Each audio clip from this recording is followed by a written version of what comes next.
Good morning, Wabash. Speaking today at Pioneer Chapel is Dr. Julio Enríquez-Ornelas with his talk titled, On Love from the Heart of a Little Giant. Dr. Julio Enríquez-Ornelas is an associate professor of Spanish, literary critic, editor, writer, a Lambda Chi, and proud Wally. Back in 2008, he completed a double major in English and Spanish from Wabash College.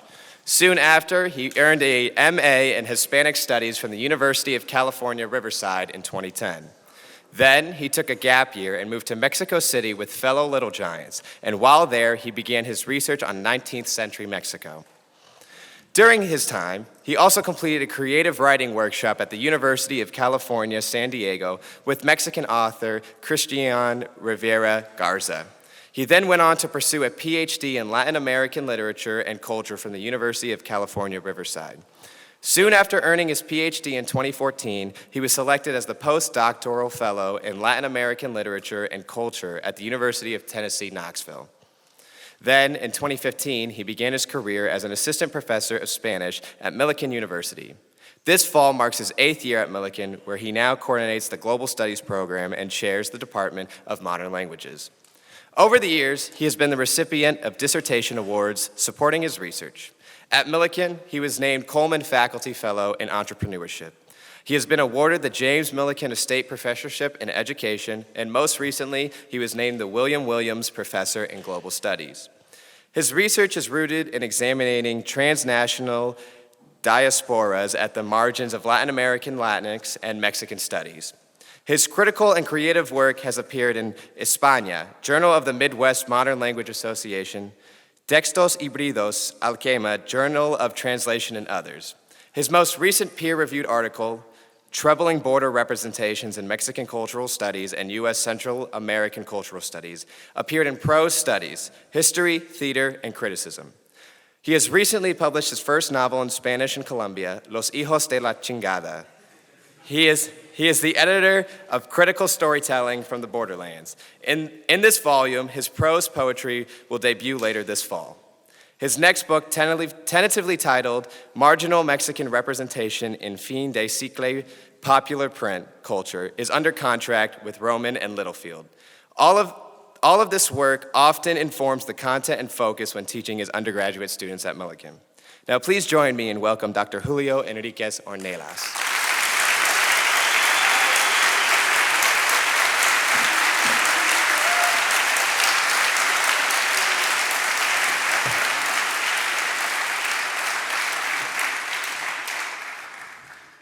Good morning.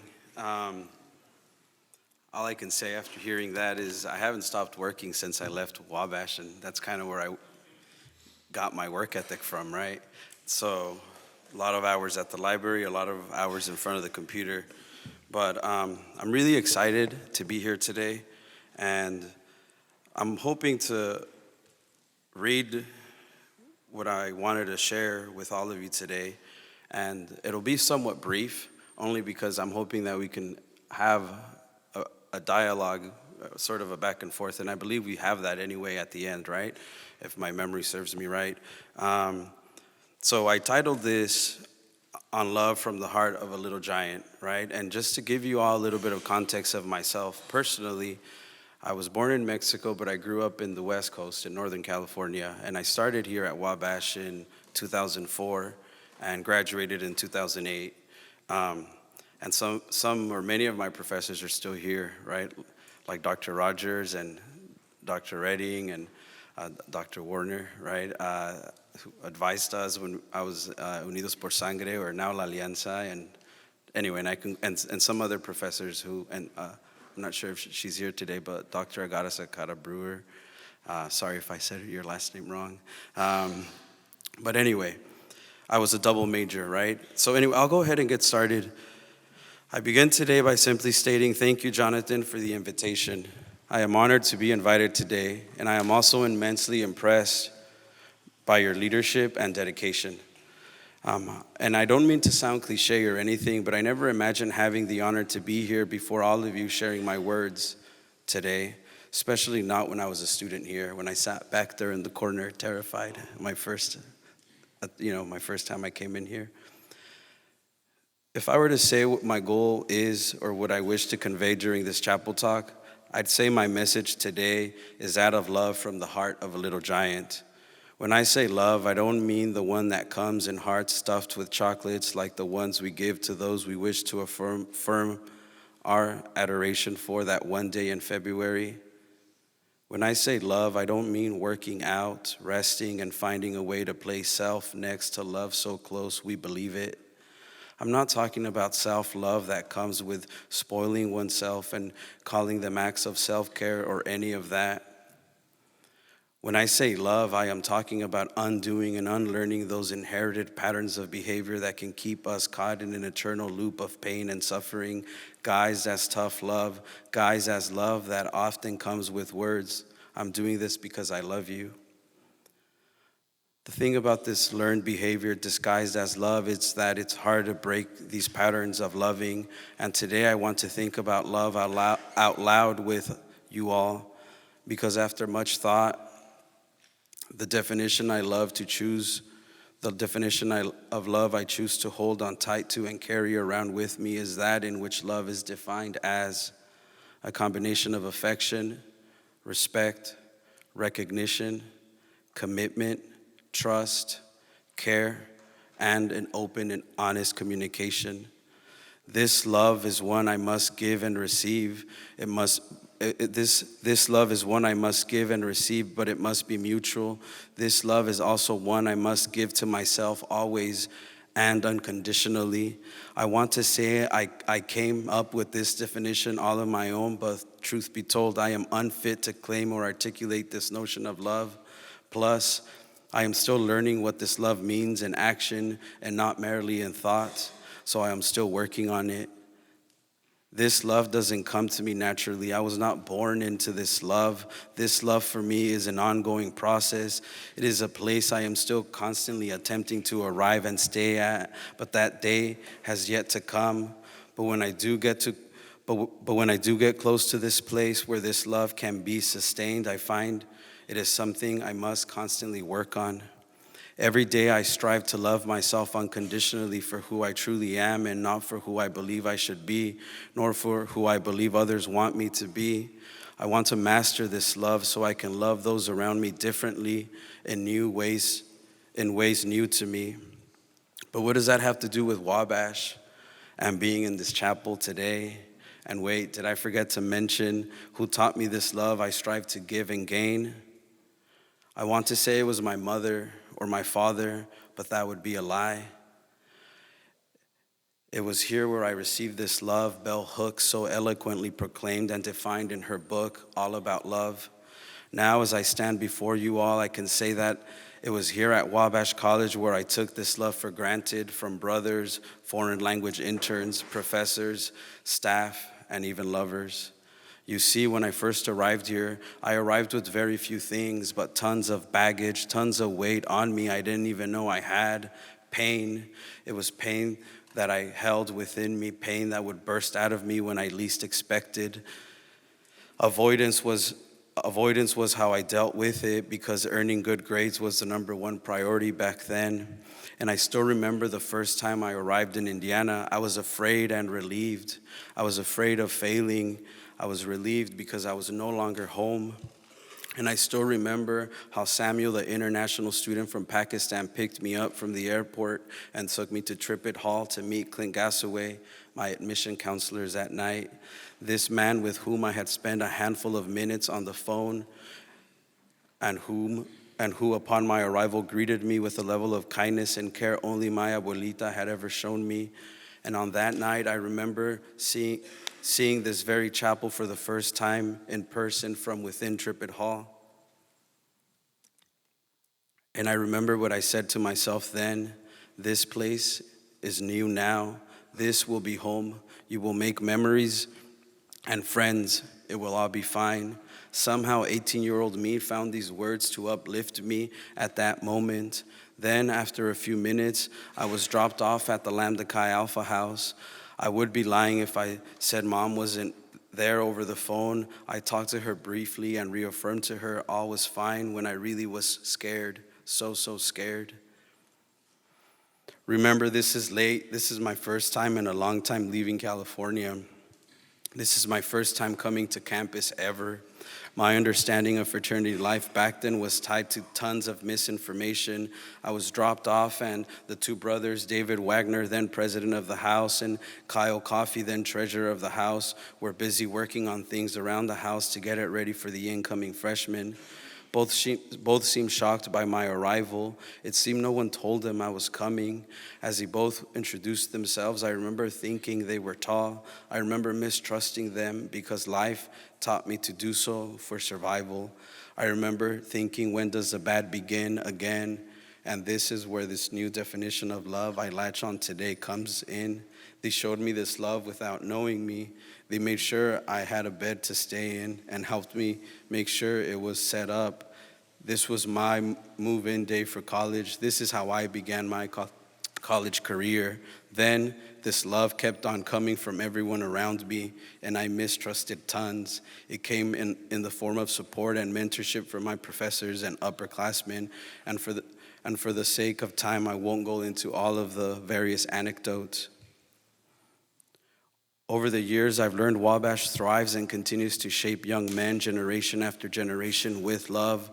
We chant it so loud and clear in this campus. It's in our song, "Thy loyal sons will ever love thee."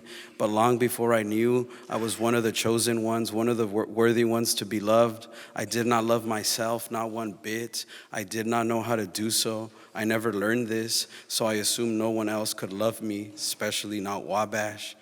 And I'm not trying to say it for the sake of victimhood or to get your sympathy today. I say this now because this is my truth. This is my journey right now.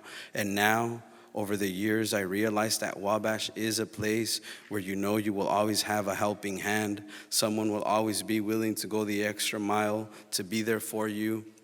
And I'm not just talking about your time at Wabash. This is true after you graduate. I think it's this quality that makes this place special. This is truly unique to Wabash. I really do mean this when I say it. I have been to a few other schools, and this is true even for the brown, black, Asian, mixed, misfits, international, non-binary, and those who identify with one of the letters of the rainbow flag. For all of us who might find ourselves at the margins of power, we are loved and seen and heard here. And I am not saying this as a trained inclusive excellence or DEI, et cetera, person. I mean this from the heart, from my heart as a little giant, period. Back then, I didn't always feel like this was true, truth be told. I did not feel like one of the guys because of my immigrant experience, multilingual and cultural background, social class, legal status, and sexuality. Many of those things I kept hidden from those around me, including myself. I thought I had to be everyone but myself, and not being you is hard, especially when you're growing up, still afraid to show your true colors. So within me, they often imploded. What I'm trying to say is that Wabash loves all of us. We are thy loyal sons, and Wabash will ever love thee. And that in Spanish sounds like this: siempre te amaré. Sometimes, for me at least, especially during my time at Wabash, it was hard for me to see this love. It was hard for me to understand this love. You see, the love I knew was different. It was not love. It was unresolved trauma disguised as love, handed down from one generation to another. And in life, my goal is to break cycles, not ride them. So for me, coming back here to share this message, I imagine these are the words I'd share to one of you in the dining table of one of the houses. I imagine this being one of the good conversations with one of the brothers or classmates as we walk back from or to class or the bar or a game. Most importantly, and I'm getting near the end, when I say love, I mean love with actions and not just words. So I also come before you to say that my goal in the coming years is to find ways to show my love for my alma mater with a commitment to acknowledge the needs of Latinx and Spanish-speaking students by taking on the responsibility of finding ways to create a space dedicated to developing research and serving their needs.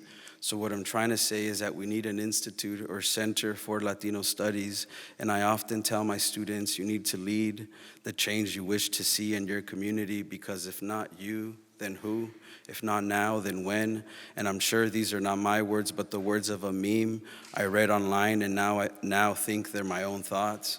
But I digress, because ever since I could remember, Latino students at Wabash have been asking, knocking on doors, organizing, trying to prove our sense of need for belonging, all while longing for this dream of a building for us, to solidify our presence and love for this place. So I trust that if we listen to them and truly find ways to support their vision, we will truly get to see how great we can be in the years to come. That's why I want to find ways to show my love for Wabash with actions.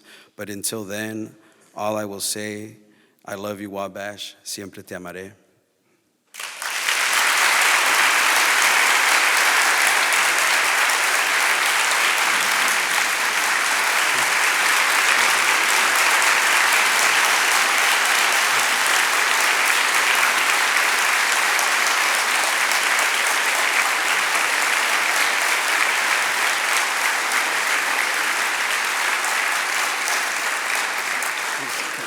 Can we take a selfie?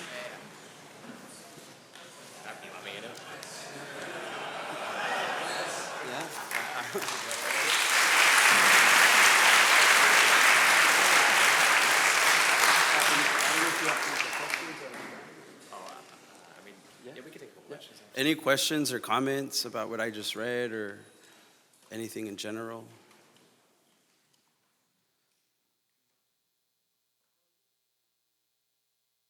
What was that? At Wabash? They have newer buildings, just updated buildings. But in terms of the culture, I mean, I've been here for a few minutes, but I think reconnecting with La Alianza and talking to Jonathan, I told him it was refreshing to reconnect, because it reminded me of this optimism that we have at Wabash that in some ways I had forgotten about. So just kind of this, everyone's out to support one another, and anything and everything is possible. You know, after a few years of being away from here, I forgot that.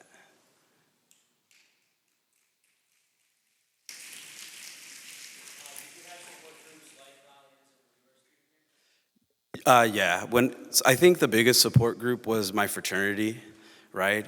And even though, I think the fraternity I was part of, Unidos por Sangre, I was the president, right, which is now La Alianza. And I think you build community outside of the fraternity too, right? It's not just like you're close with your brothers in your house, but I think I just had a handful of people that I knew I could count on. But I was also a part of Acoustic Cafe, and that's sort of where I discovered writing, to be honest. So yeah.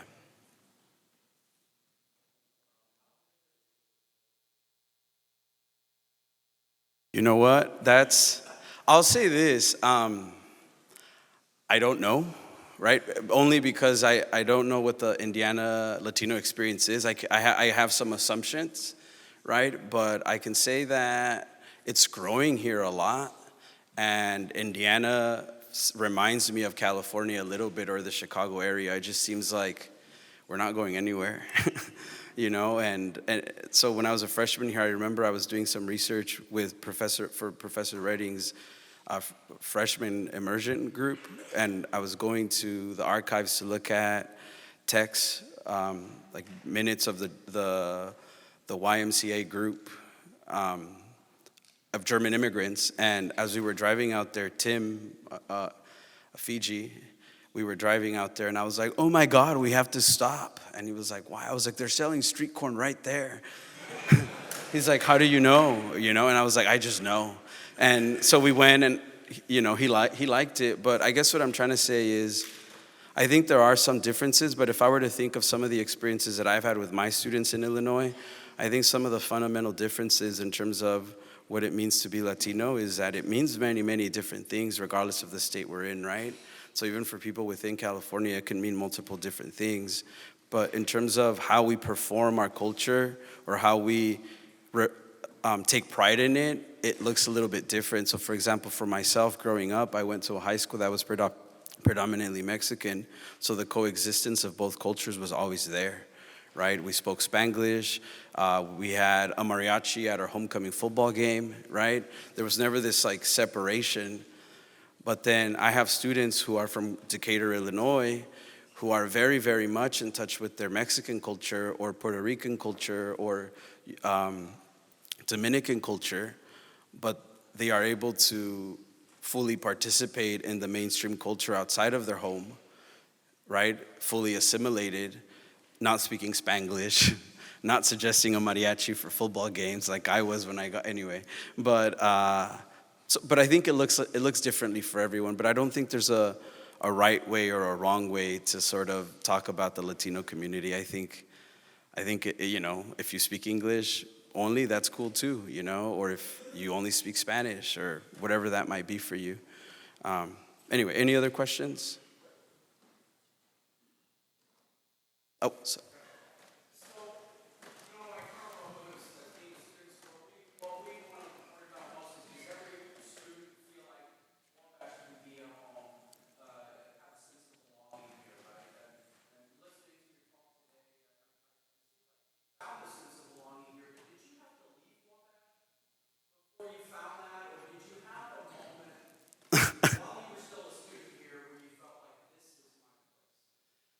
Yeah, that's a really good question. I'll say this: it was an ongoing battle, and I think I'm in a place right now where I'm sort of realizing that it was a combination of me having sort of all of this emotional baggage and all of this experience, plus also me adapting to a new space, right? And kind of being in this new environment. But I think it took me a long time to be able to come back, to be honest, to Wabash. I always did it hidden, or like I would like sneak through, and because I would get really nervous because I was homesick a lot of the time, like many college students, and I was homesick, and I didn't come from a strong financial background, so I lacked a lot of the economic resources. I don't go into this here, but I was undocumented at the time, right? And in terms of my sexuality, I kept it to myself, right?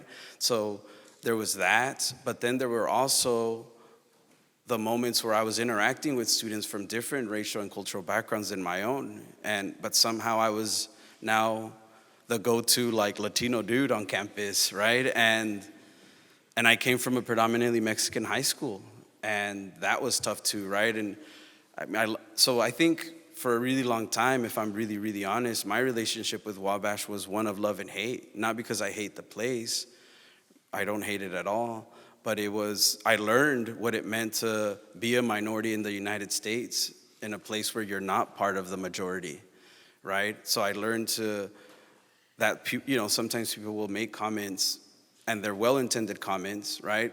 Like we did our chapel. We were doing some homecoming competitions my freshman year, and they were like, and Julio jumped the border, and I was like, that is not funny. And everyone thought it was funny, right? But thinking of your question, though, then I can go on with examples like that, but for a really long time, I just latched on to the bad, right? I latched on to the negative. But when I do sort of like this like inventory of my experience here, it was way more positive than negative. And that's why I wanted to emphasize that in this talk today. As a love letter to Wabash. But I also think that the times are changing, and to be a student now is, even though it was not that long ago for me, it's a very different landscape nowadays because of the internet and a bunch of other stuff, right? So Facebook was just beginning, just to give you an idea. Yeah, I know, like, it was, any other questions? I think I saw another one.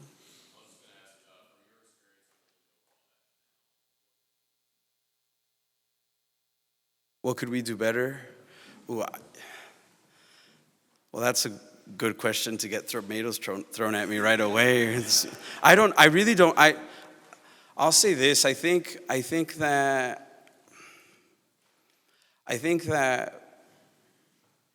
that's a really good question, and I think in order to really answer that question effectively, I would really have to probably get a sense of what Wabash is now, right? But if it hasn't changed a whole lot, I would just say, I think if everyone travels more, and it sounds silly, I think traveling can really help with tons of things, and of course learning a language. But why I say that because it helps us get a better sense of where we come from and our community and sort of our sense of nationhood, right, or connectedness, but also in some ways maybe our privilege, and sort of the things we might take for granted, right? And then also our own assumptions of the world and ourselves. And I'm full of those myself, so. But obviously, I think as I concluded in my little reading, ever since I could remember, Latino students and allies have been talking about needing a space for Latino students that is ours, right? Or that is theirs for those who are here. And I think symbolically speaking, and also in terms of the work that could be done, I think that, from my perspective, is probably the one thing, right, that I'd say that's what Wabash could do better.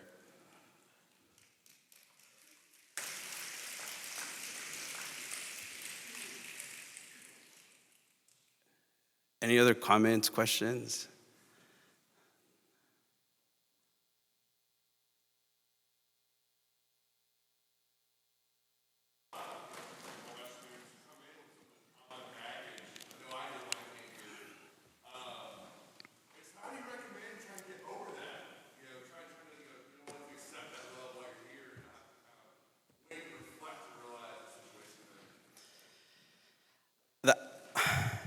I was thinking about that on the way over, as you know, when I was driving down. I think for me, what I realized is that the people, a couple of years ago, we did this trauma-informed pedagogy training at work, and I was helping lead that. And someone talked about sort of the fist metaphor, right? And I'm going to tell my colleague I used her metaphor. She's going to be happy. But, and it's like, you know, if the metaphor is a student, instead of trying to open that fist up and say, like, stop resisting, just if you put a hand underneath it, right? And like kind of like to be there for support. But that looks differently for each student, right? And I think for me, thinking of your question in particular, I think in retrospect, that's what I realized, that a lot of the professors or a lot of the people that were there for me always, in some ways I took them for granted, right? Or even pushed them away. Not because I didn't want that support, but because and this is where it gets tricky. I think when you're talking about trauma or different forms of trauma that we all sort of carry and sort of bring with us wherever we go, if you're in survival mode, you're in survival mode. And you don't have time to deal with that. And I think for me, that's what most of my life was until the pandemic, to be honest, right? Just sort of in survival mode, right? Which is fight, flight, or freeze. And I was in fight mode, right? I was definitely in fight mode. I was not freezing, right? I had to do because I was undocumented, and I knew that if I didn't perform well here, my scholarships would be gone, and who knew what was going to happen to me? But it's different for everyone. But I think at a practical level, thinking of the classroom, right? Having professors who are mindful of students' different experiences is one start, because I definitely did have some professors who didn't, and, you know, made me want to change majors. But anyway.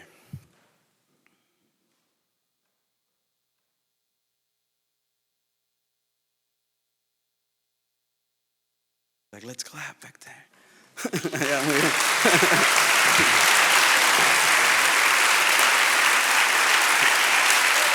Thank you.